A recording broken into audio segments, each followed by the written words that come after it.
Assalamualaikum warahmatullahi wabarakatuh.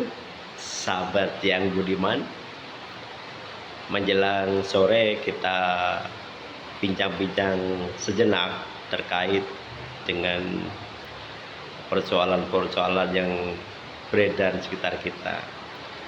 Yang pertama, kita prihatin dengan 4-5 hari terakhir marak terjadi bencana tanah longsor dan juga banjir, terkhusus di sekitar Jabodetabek. Bicara Jabodetabek, pasti yang jadi titiknya adalah Bogor, karena Bogor terdapat 2 gunung besar yang menjadi hulu dari semua sungai yang mengalir ke Jakarta, Tangerang, dan Bekasi.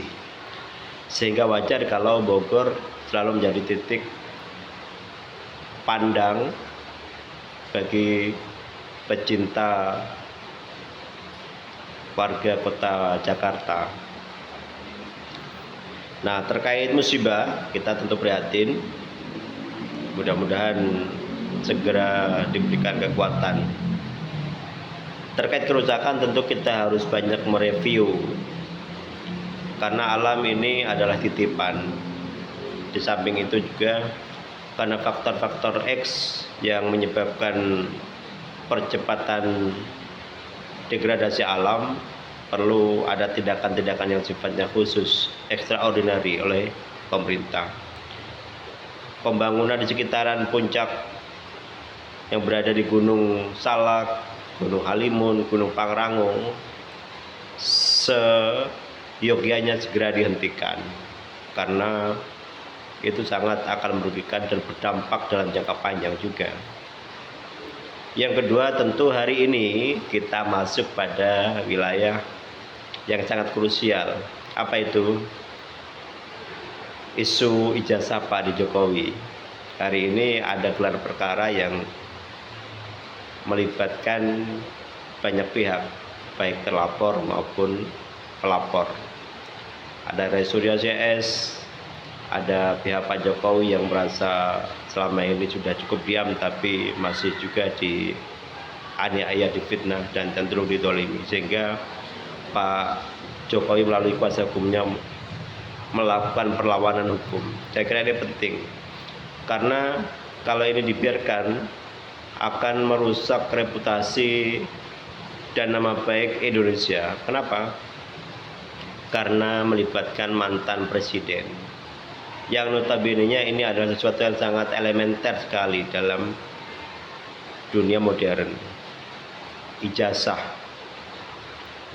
Mudah-mudahan polisi segera bisa menyelesaikan akar persoalan. Kalau memang Pak Jokowi palsu ijazahnya, ya harus dinyatakan palsu. Dan apa konsekuensinya, moralitasnya seperti apa, ya Pak Jokowi harus menerima itu.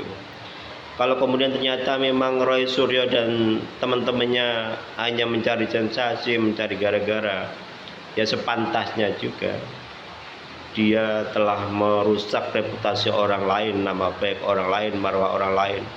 Sepantasnya dia mendapatkan hukuman yang layak. Supaya apa? Supaya ada efek jerah. Ini penting dan kita sangat menunggu sekali. Yang ketiga, sahabat semua, isu terkini adalah terkait melemahnya ekonomi global.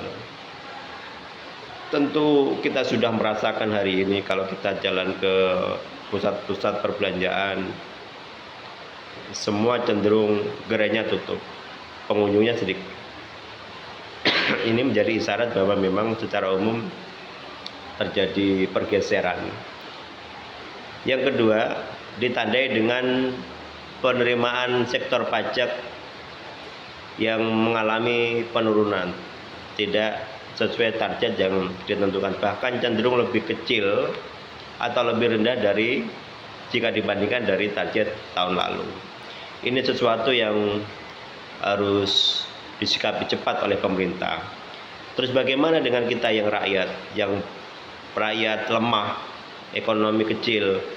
Tentu kita harus pintar-pintar menjaga manajemen keuangan kita. pekerjaan yang hari ini kita punya, mari kita rawat baik-baik supaya efek dominonya tidak begitu cepat terasa. Berikutnya, berhemat dari sisi penerimaan keuangan yang kita punya, ini penting.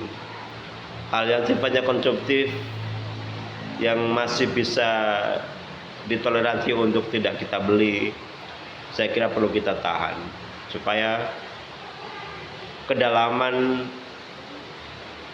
tabungan kita, persiapan tabungan kita cukup untuk membackup jika resesi dunia ini semakin parah.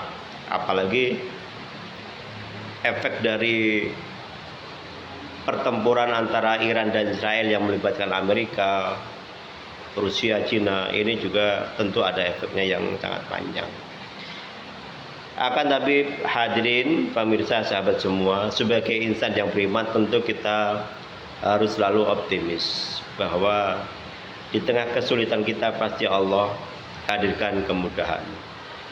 Optimisme ini penting supaya kita tidak menjadi orang yang gampang galau, gampang putus asa. Wala tayasu min ruhillah. Kita masih punya banyak kesempatan untuk bercocok tanam, berladang, sehingga apapun yang halal bisa kita lakukan.